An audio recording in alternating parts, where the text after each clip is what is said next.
శారీస్ ప్రతి 10,000 రూపాయల కొనుగోలుపై ఒక గోల్డ్ కాయిన్ ఉచితం.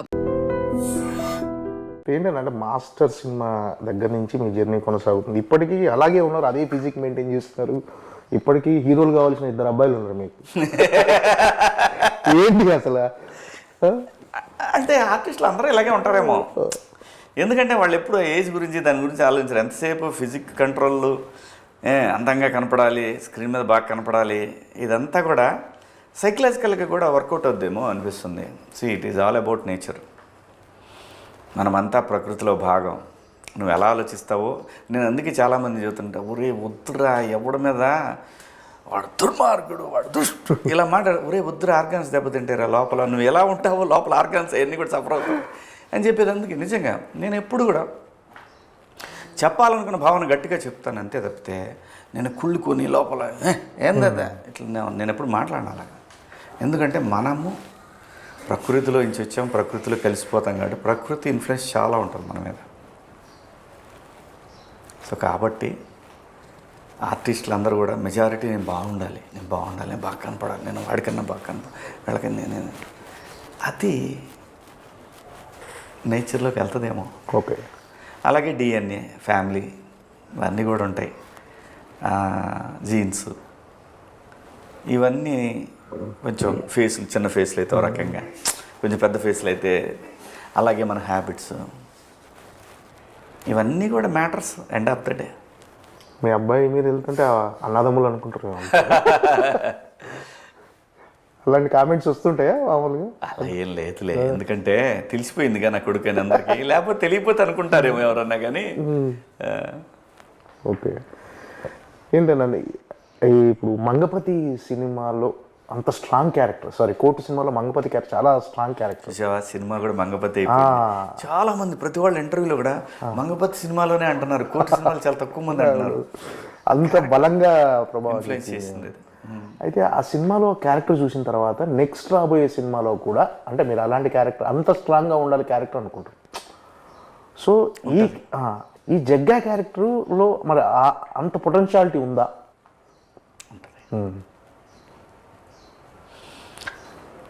అంటే ఆడియన్స్ అలానే ఉంటే యాక్సెప్ట్ చేయరు. అలానే ఉంటే చూసాం కదా. అవును. ఇంకో వేరియేషను, ఇంకొక కొత్త క్యారెక్టర్ కనపడుద్ది శివాజీలో, ఇంకో కొత్త అవతారం కనపడుతుంది. కొత్త ఎమోషన్, అంటే చూడని ఎమోషన్లు కనిపిస్తాయి ఈ సినిమాలో. ఇంతకుముందు చూడని ఎమోషన్లు ఈ సినిమాలో కనిపిస్తాయి.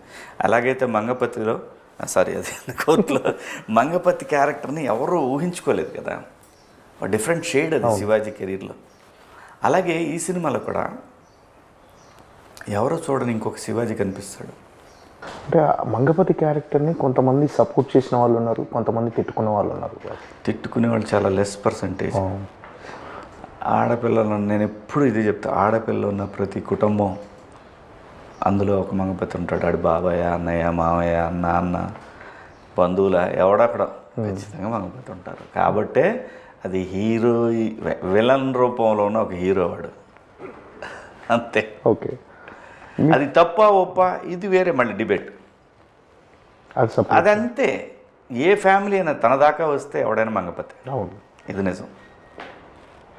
మీరు బయటికి వెళ్ళినప్పుడు ఫీడ్బ్యాక్ ఎలా ఉంది దాని మీద? అంటే ఏదన్నా మెజారిటీ హీరోయిక్గానే చూసారండి, అబద్ధం ఎందుకు చెప్పాలి. మెజారిటీ తల్లిదండ్రులు హీరోయిక్గానే చూశారు నన్ను. కానీ పాత్ర నడిచిన విధానం తప్పు. ఓకే. అది అగెన్స్ట్ కాన్స్టిట్యూషన్, అగెన్స్ట్ లా. దానికి అంటే ఈ క్యారెక్టర్కి, మంగపతి క్యారెక్టర్కి, జగ్గా క్యారెక్టర్కి ఎక్కడైనా పోలికుందా? ఉండదు. అసలు సంబంధం లేదు. సంబంధం లేదు. కానీ రెబల్, మొండోడు, మూర్ఖుడు, ఒక భావోద్వేగంలో ఉంటాడు ఎప్పుడు మనిషి. రకరకాల ఉద్వేగాలతో ఉంటాడు. అసలు దానికి దీనికి సంబంధమే లేదు. ఏంటి జగ్గా లక్ష్యం ఏంటి అసలు ఈ సినిమాలో? ఆయన ఏంది అంటే ఒక విషయాన్ని బలంగా చెప్పాలనుకుంటే దండోరవి. సో ఏ విషయాన్ని బలంగా చెప్పాలనుకుంటాడు జగ్గా అసలు?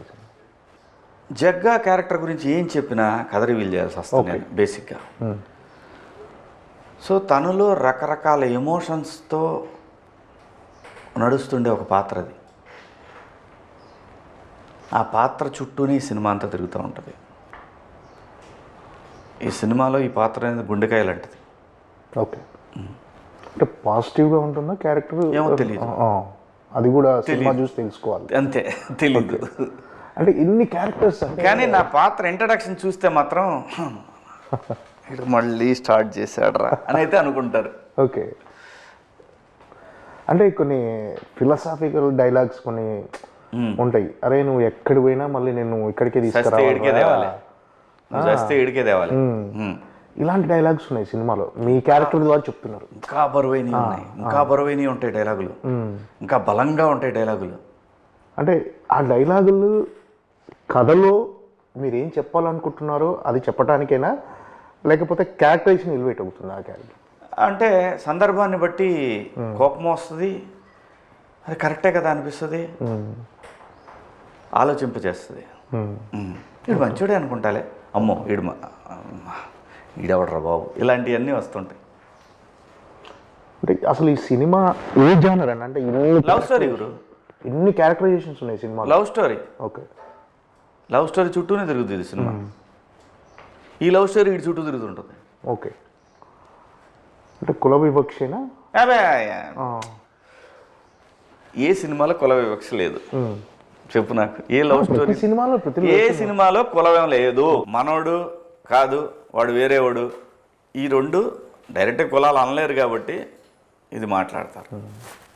అది ఉంది. అంటే సమాజంలో కుల వివక్ష అనేది ఇంకా కొనసాగుతుంది, అది ఎప్పటికీ ఉంటుంది. అసమానతలు అసలు అయిపోవు.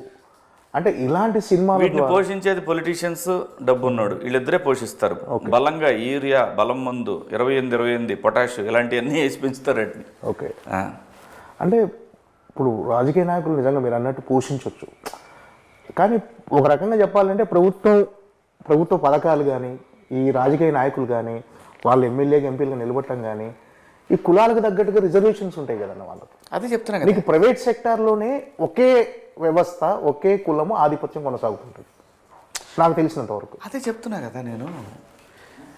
ఇది పోదు, ఇది ఉంటుంది, ఇది ఎప్పుడు బతికే ఉంటుంది. ఇది లేకపోతే ఈ దేశం ఎప్పుడో చైనా దాటి ఎప్పుడో ఎక్కడికో వెళ్ళిపోయింది అమెరికా. ఎందుకంటే ఇక్కడ ఉన్న తెలివితేటలు, ఇక్కడ ఉన్నటువంటి వనరులు, ఇక్కడ కష్టపడే తత్వం ప్రపంచంలో మరే దేశంలోనూ ఉండదు, ఎవరికీ ఉండదు. అలాంటి వాళ్ళని, కష్టపడేటటువంటి సమాజాన్ని, వాళ్ళని సోమరిపోతుల్లాగా పథకాల రూపంలో వాళ్ళని, పథకాలంటే కొంతకాలం ఇస్తారు, ప్రతి ఎలక్షన్ పథకాల సమాహారం అయిపోతే ఇంకా దేశం అక్కడే ఉంటుంది, ఎక్కడే పోద్ది. అలా ఉన్న దేశం కూడా ఇప్పటికి కూడా పోటీ పడుతూ ఉంది ప్రపంచంతో. అంటే చాలా గొప్ప దేశం ఇది, చాలా గొప్ప ప్రజలు. కానీ ఈ దేశానికి ఇప్పటికి కూడా నాయకత్వ లోపం ఉంది, ఎప్పుడు ఉంటుంది. ఎందుకంటే ఈ కుల వ్యవస్థ మారినంతకాలం ఈ లోపం ఎప్పుడు ఉంటుంది. అంటే దీనికి పరిష్కారం అంటూ ఏం లేదు. ఇలాంటి సినిమాల ద్వారా ఏమైనా మార్పు వస్తుందంటారా? ప్రకృతే మారుస్తుంది. ఓకే, ఎవ్రీథింగ్ ప్రకృతి చేంజ్ చేస్తుంది, అనుమానమే లేదు. సినిమా అనేది చాలా బలమైన మీడియా కదండి. అంటే ఇప్పుడు ఈ సినిమా ద్వారా సమాజానికి అంటే ఏదైనా ఒక రకమైన ఒక సోషల్ అవేర్నెస్ తీసుకురావడానికి కానీ, ఒక సందేశం ఇవ్వటం కానీ, అలాంటిది ఏమైనా ఆలోచింపజేస్తుంది అంతే తప్ప పరిష్కారం ఎవడో ఇవ్వలేడు గురు. ఏ సమస్య అయితే ఉంటుందో ఆ సమస్యకి సంబంధించిన వాళ్ళ వ్యక్తిగతం నుంచి చూస్తే ఒక రకంగా ఉంటుంది, జనరలైజ్గా చూసే మనలాంటి వాళ్ళ పర్సెప్షన్ ఇంకో రకంగా ఉంటుంది. ఓకే, పరిష్కారాలు ఎవరు చూపించలేరు గురు, కాలమే సమాధానం అన్నిటికీ. First commercial cinema 100%. అంటే ఒక లవ్ స్టోరీ ఉంది, అంటే రూటెడ్ లవ్ స్టోరీ. అంటే జనరల్గా మీరు స్టార్ట్ చేసిన తర్వాత 90s బయోపిక్ తర్వాత నెక్స్ట్ మంగపతి క్యారెక్టర్ కానీ, ఈ క్యారెక్టర్ అంటే మీరు ఎక్కువ ఒక రియాలిటీకి దగ్గర ఉన్న నేటివిటీ స్టోరీని ఎక్కువ సెలెక్ట్ చేసుకుంటారు. అలా ఏం లేదు, కథ విన్నప్పుడు బాగుంది అనిపిస్తే చేస్తున్నా, అలా ఏం లేదు. ఇలాంటి కథలు ఎంచుకోవాలి అలా ఏం లేదు. కాంటెంపరీ స్టోరీస్ వస్తున్నాయి, అదొకటి ఒప్పుకున్నాను ఒక కథ ఈ మధ్యకాలంలో. అలాగే ఒక ఫ్యామిలీ స్టోరీ ఒకటి ఒప్పుకున్నాను, అదైతే నీకు అసలు అది ఎప్పుడు సెట్స్కి వస్తా అని చూస్తున్నాను కదా. సో మంచి మంచి పాత్రలు వస్తున్నాయి మధు. ఓకే.